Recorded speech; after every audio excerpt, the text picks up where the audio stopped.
النهارده ان شاء الله هندمس معاكم الفول. طبعا الفول ما بنستغناش عنه في سحور رمضان. كل سنه وانتم طيبين. اول حاجه كده معايا كيلو من الفول، نقيته كويس، شلت اي حاجه مش نظيفه فيه. بعد كده هغسله كويس مره واتنين وتلاته، وهحط عليه ميه من الحنفيه عاديه جدا يتنقع فيها. ممكن تنقعيه ليله كامله من بالليل لحد الصبح او من الصبح لحد بالليل. بس انا هنقعه كده معاكم بس 3 ساعات. خدت عليه عصير نص ليمونه، عصير النص ليمونه ده هتبيض معاكي حبايه الفول.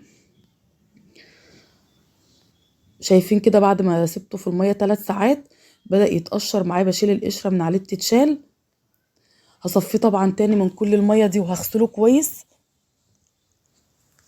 خلاص بالشكل ده كده زي ما قلت لكم هنصفيه وهنغسله كويس، وبعد كده هنحطه في الدماسة اللي انت هتدمسي فيها او في الحلة.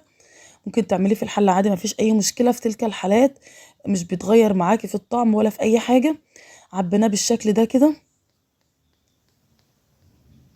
هنزل عليه بقى، اشوف الحاجات اللي احنا هنزودها. هنحط جزرية مبشورة، جزرية واحدة بس، يعني ما حطيتش اكتر من كده، هي جزرية واحدة. ومعايا 3 معالق من الفول، الفول اللي هو الفول المدشوش او الفول المفصص. ومعايا 3 معالق من العدس، غسلتهم كويس كده. وهنزل على الفول بيهم. وهاخد عصير ليمونة، هعصر بس الليمونة، مش هاخد القشرة بتاعتها، يعني هاخد العصير بتاع الليمونة بس. خلاص كده تمام. وهننزل عليه طبعا بميه مغليه، يعني لازم تكوني غاليه الميه. انا غاليه الميه كده في الكتل.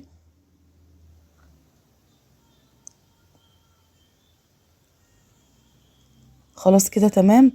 هتحطيه طبعا على نار هاديه، يعني خلي النار تكون هاديه جدا. هيقعد معاكي 4 ساعات، وممكن يقعد معاكي حوالي 4 ساعات ونص.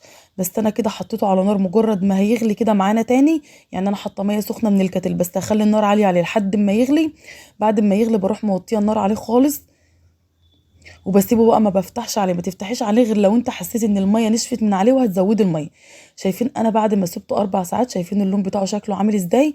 طبعا انا الكاميرا كمان مغمقه اللون، اللون فاتح عن كده جدا. اختبرته كده، جبت واحده من الفول وضغطت عليها، اتهرست معايا خلاص كده، عرفت ان هو استوى. شوفي بقى الخطوه ديت. لو انت عايزاه يكون لونه زي لون المطاعم بره، هتجيبي كيس من اكياس الصلصه او معلقه صلصه عندك. بعد كده هنزل عليها بمعلقتين من النشا. طبعا المعلقتين النشا دوت والصلصه هيدوا نفس اللون اللي انت بتجيبيه من بره، وفي نفس الوقت النشا هيعمل له عمليه ربط. خلاص دوبتهم كده تمام.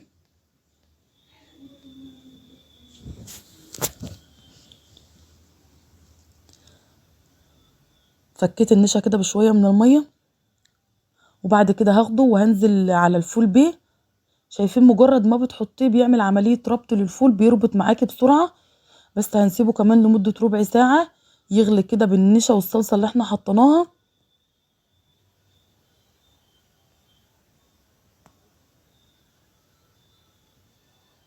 شايفين مجرد ما حطينا النشا جمد معانا ازاي؟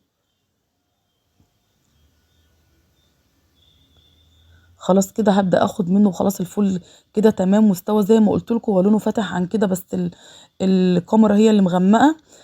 طبعا بيوفر معاكي كتير عما انت بتشتريه من بره. مجرد ما هيبرد معاكي بقى، بعد ما يبرد عبيه في اكياس على قد ما انت عايزه، وبعد كده حطيه في الفريزر. ما بيجرالوش اي حاجه، لو قعد معاكي شهور مش بيجراله اي حاجه خالص.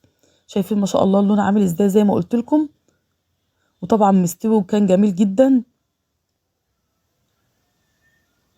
خلاص انا خدت الكميه دي كده، خدت عليها شويه من الكمون، وهاخد ملح وهضربها كده بالهاند بلندر. وممكن تعملها في الخلاط او الكبه. طبعا في ناس ما بتحبش تنعمه كده قوي، بس ده زي اللي بنجيبه من المحلات من بره. ممكن لو انت مش عايزاه ناعم قوي تهرسيه بالشوكه.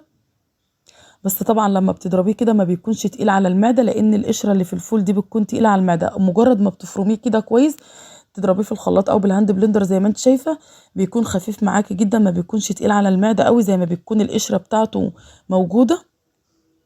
خلاص كده تمام. شايفين بعد ما ضربناه بالهاند بلندر، هناخد عليه كده معلقتين من الطحينه. وزي ما قلت لكم بقيه الكميه هنحطها في اكياس وهنشيلها في الفريزر.